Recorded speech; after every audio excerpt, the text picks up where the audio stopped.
Okay, before we start, I want to preface this video and explain why it's kind of scripted poorly. I was really tired when I started commentary, when I started recording my commentary for this video, and I was kind of lazy to write a full script, but it isn't awful, it isn't completely terrible, so I'm sorry if I sound like my thoughts are kind of jumbled and I can't piece some of my points together.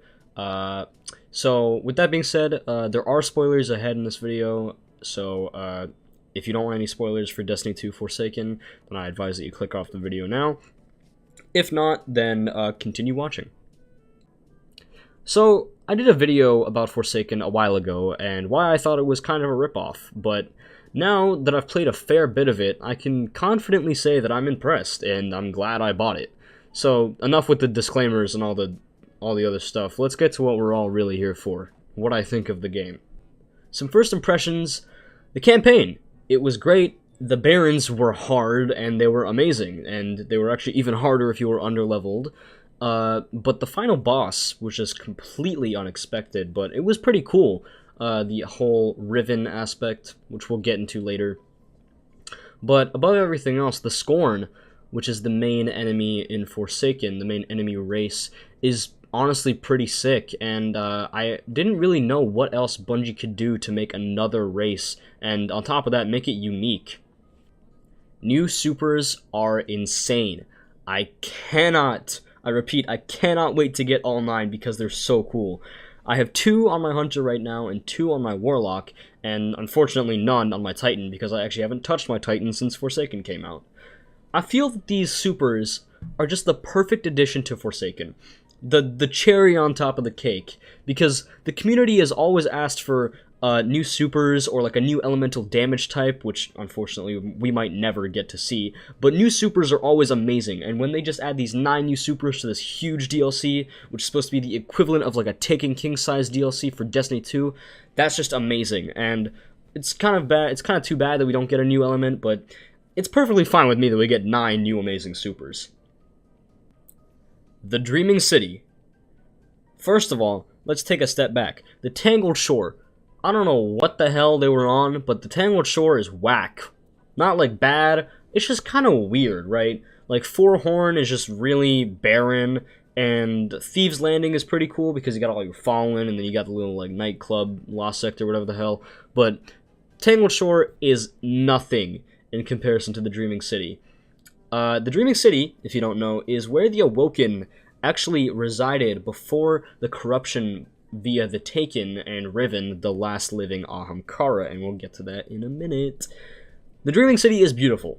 It is absolutely astounding. Blind Well is like Escalation Protocol, but cooler somehow.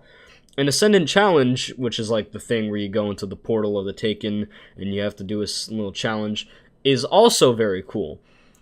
And I honestly don't understand how they did it, but apparently it's supposed to change every like couple of weeks, where it gets more corrupted and more taken, and different things start to emerge, and we might have to do some new cool stuff and figure out some other cool stuff, but for now, the Dreaming City is still amazing.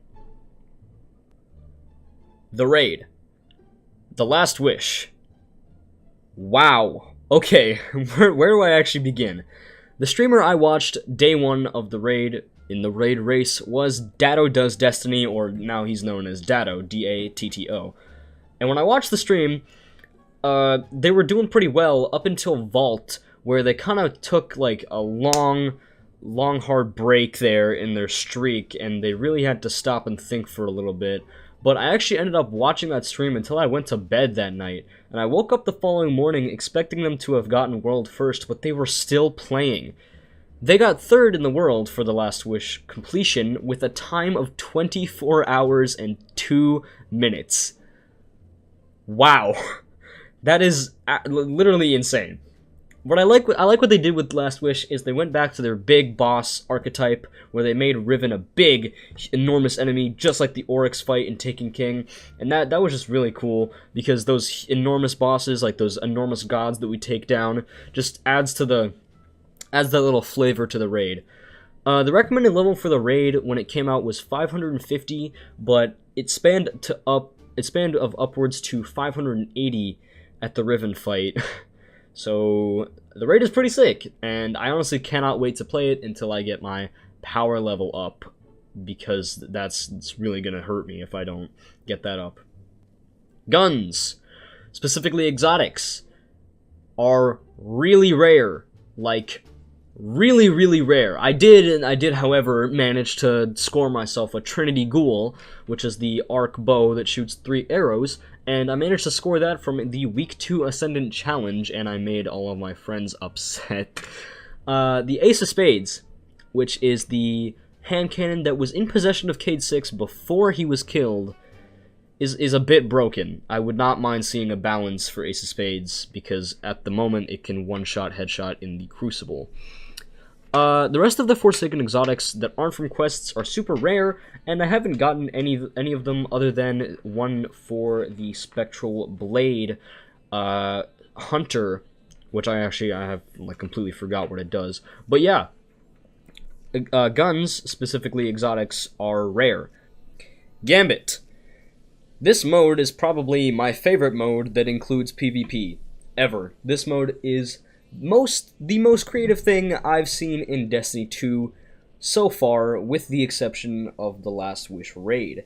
It's just so much fun to go over to the enemy team after just slapping 15 motes into the thing and just capping all of the enemy players with an Ace of Spades. I know it's awful, but it's so much fun. Moving on, PvP, Crucible. With the weapon slot changes, shotguns are back on the rise, which unfortunately means that a lot of my time in Crucible is occupied by getting shotgun rushed. So I would not mind seeing shotguns getting toned down just a little bit. Black Armory, Joker's Wild, and Penumbra are the names of the mini expansion events that will take place over the next year, which will take us to different places in the galaxy where we will undergo certain quests for different people.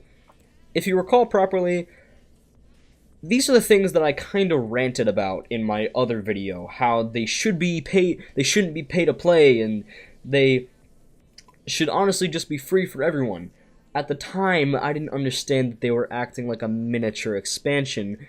So I understand those now. I understand their price and their place in the game now, but only time will tell, and we'll have to see when it comes out if it's truly worth it or not. But I'm keeping my hopes up.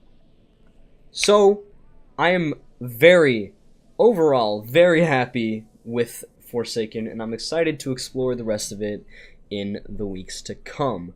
So that is gonna do it for this video. I really hope you guys enjoyed. If you did, make sure to leave a like on the video, subscribe to the channel if you're new, comment down below what you think I should do next, and I will see you guys later.